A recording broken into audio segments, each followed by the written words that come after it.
जो टॉपिक है वो हमारा टॉपिक है super profit versus abnormal profit.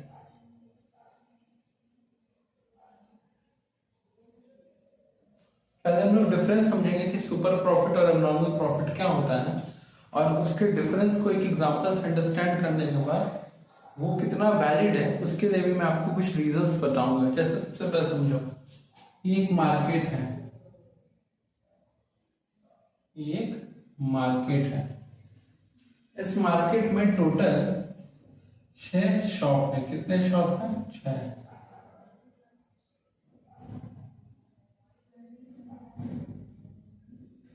Shop 1, shop 2, shop 3, shop 4, shop 5 और शॉप 6। ये 6 शॉप है, ठीक है दुकान।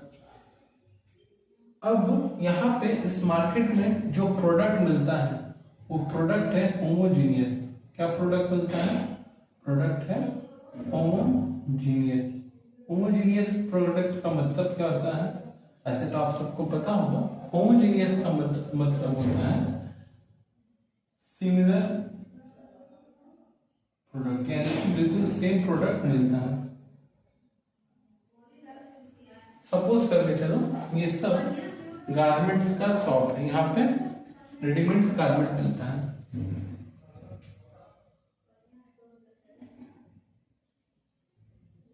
ये मार्केट का मेन गेट है। जब कंज्यूमर यहाँ से एंटर करते हैं, ठीक है, जब कंज्यूमर यहाँ पे एंटर करते हैं तो वो 6 शॉप में से किसी भी शॉप पे जा सकते हैं, कोई दिक्कत का बात नहीं। लेकिन अगर कंज्यूमर कंटिन्यू आ रहे हैं और कंटिन्यू आ करके स्पेसिफिकली शॉप नंबर 5 पे ही जा रहे हैं, कहाँ पे जा रहे हैं? शॉप नंबर 5 पे ही बार बार सारे कस्टमर जा रहे हैं, यानी कि हम ये कह सकते हैं कि शॉप नंबर 5 का जो सेलर है, यानी कि जो दुकानदार है, ठीक है, उसका गुडविल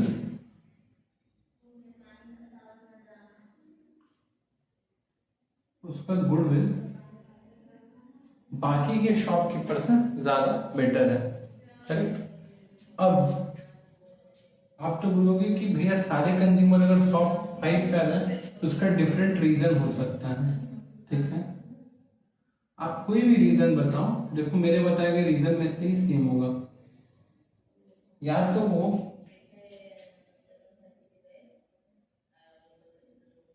कंज्यूमर सेटिस्फैक्शन पॉइंट होगा, ठीक है, या फिर कंज्यूमर सेटिस्फैक्शन पॉइंट होगा, या फिर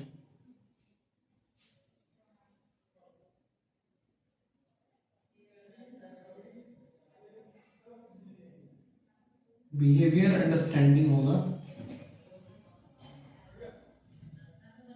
मार्केट का। जैसे एग्जांपल हम समझते हैं कि क्यों सारे के सारे लोग शॉप नंबर 5 पे आते हैं। हो सकता है शॉप 5 सबसे ज्यादा डिस्काउंट दे रहा है, इस वजह से उसके पास आ रहे हैं, या सबसे ज्यादा डिस्काउंट देता है। देखो अल्टीमेटली मीनिंग तो है ना कि कस्टमर सेटिस्फाई कर रहा है, और कस्टमर्स को वही दुकान पे जाना बार बार अच्छा लग रहा है कि यहाँ पे डिस्काउंट मिल रहा है, और उस डिस्काउंट रेट के बावजूद भी प्रोडक्ट बड़ा अच्छा मिल जा रहा है। तो ऐसा नहीं कि चीप प्रोडक्ट है, ठीक है, अगर कम प्राइस ले रहे सस्ता प्रोडक्ट तो सस्ता सामान, ऐसा नहीं है। प्रोडक्ट उन लोगों को जो मिल भी रहा है कंज्यूमर्स को प्रोडक्ट कैसा मिल रहा है कि भले प्राइस कम पे कर रहे हैं लेकिन प्रोडक्ट क्वालिटी अच्छा है कंज्यूमर। दूसरा, शायद ये मार्केट को बिहेवियर को अंडरस्टैंड करता है। एग्जांपल क्या है? जैसे आप लोगों को हो सकता है कि गारमेंट इंडस्ट्री है, तो जो सबसे ट्रेंडी फैशन क्लोथ्स है वो सारा ये देख सकता है, यानी कि कहीं ना कहीं वो मार्केट को समझ रहा है। जब भी कोई इंसान मार्केट को समझेगा, तो जाहिर सी बात है कि उसका सेल्स अपलिफ्ट होगा, और सेल्स अपलिफ्ट हो रहा है और मार्केट में उसका रेपुटेशन क्रिएट हो रहा है, दैट इज कॉल्ड गुडविल। बात समझ आता हूँ, कोई दिक्कत नहीं। तो पहला एग्जांपल ये था कि 6 शॉप है, फिर भी सारे के सारे कंज्यूमर शॉप नंबर 5 पे जा रहे हैं, जस्ट बिकॉज रीजन क्या है उसका? Goodwill, correct. अब थोड़ा बात को एक्सटेंड करते हैं, समझते हैं।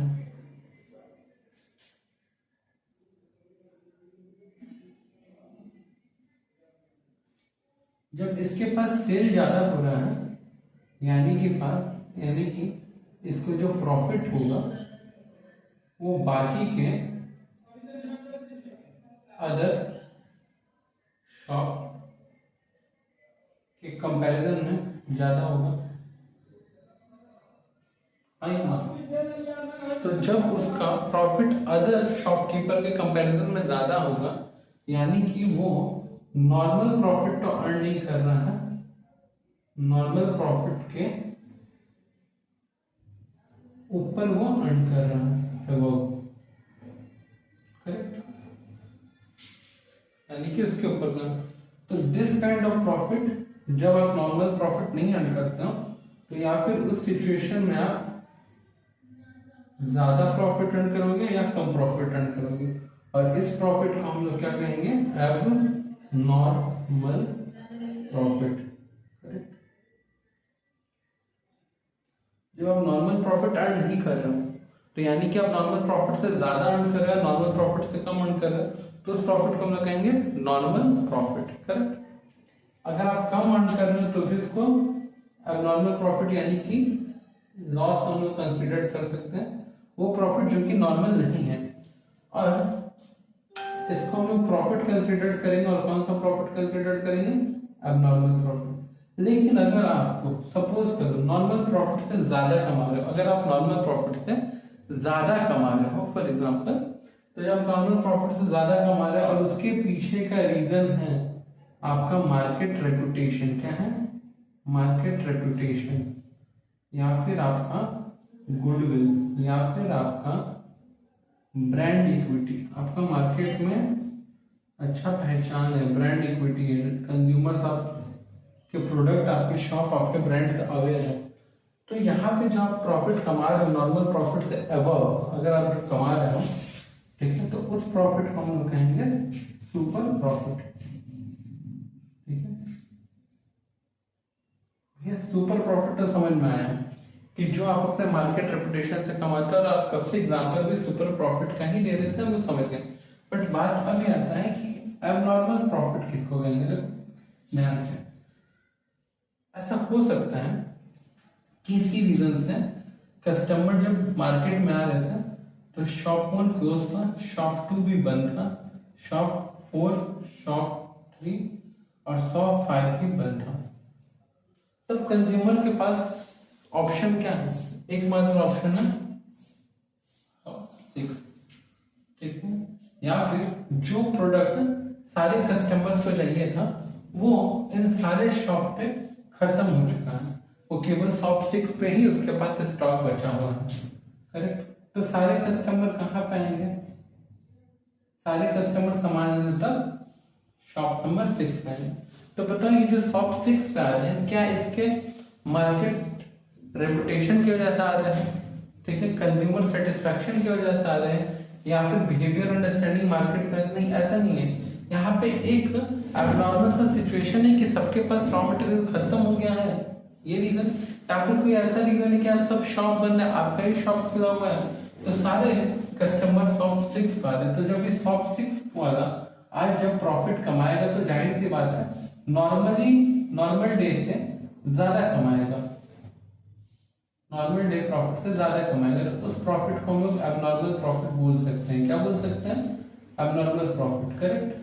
तो एबनॉर्मल प्रॉफिट जो है वो आपके गुडविल को जनरेट नहीं करता है, गुडविल को कौन जनरेट करता है, आपका सुपर प्रॉफिट। तभी तो हम लोग क्लास 12 में जो एक चैप्टर था, अगर आप लोगों ने पढ़ा है, क्लास 12 में एक चैप्टर था वैल्यूएशन ऑफ गुडविल, क्या था, वैल्यूएशन ऑफ गुडविल। उसमें हम लोग क्या देखते थे, सिंपल एवरेज मेथड था, ठीक है, simple profit method, simple average method, उसका वेटेड एवरेज मेथड था, उसका सुपर प्रॉफिट मेथड था, फिर कैपिटलाइजेशन मेथड था। कहीं पे भी एबनॉर्मल प्रॉफिट सुना नहीं। तो मोरल ऑफ द स्टोरी आज का ये है कि अगर कोई भी शॉपकीपर अपने रेपुटेशन, ठीक है, अपने मार्केट गुडविल के चलते ज्यादा प्रॉफिट जनरेट कर रहा है, यानी कि नॉर्मल प्रॉफिट से अबव, तो उस प्रॉफिट को लोग सुपर प्रॉफिट कहेंगे। लेकिन अगर कोई शॉपकीपर आज किसी रीजन से आज उसके पास सेल्स ज्यादा हो गया, क्योंकि कहीं पे अवेलेबिलिटी ऑफ स्टॉक नहीं था या फिर सारा शॉप बंद था, मैक्सिमम दुकान बंद था, इस वजह से अगर ऐसा कुछ हुआ है तो इस सिचुएशन में जो प्रॉफिट कमा रहा है वो जस्ट एक नॉर्मल प्रॉफिट है, यानी कि नॉर्मल से ऊपर वो प्रॉफिट कमा रहा है। और एबनॉर्मल प्रॉफिट कई बार एबनॉर्मल लॉस को भी डिनोट करता है, यानी कि अगर आप ज्यादा प्रॉफिट से कम, मतलब जितना प्रॉफिट कमाना चाहिए उससे अगर कम कमा रहे हैं, that is your loss. I hope आप लोग को ये आज सुपर प्रॉफिट और एबनॉर्मल प्रॉफिट का बात समझ में आया हो। थैंक यू, मिलते हैं next day with new topic.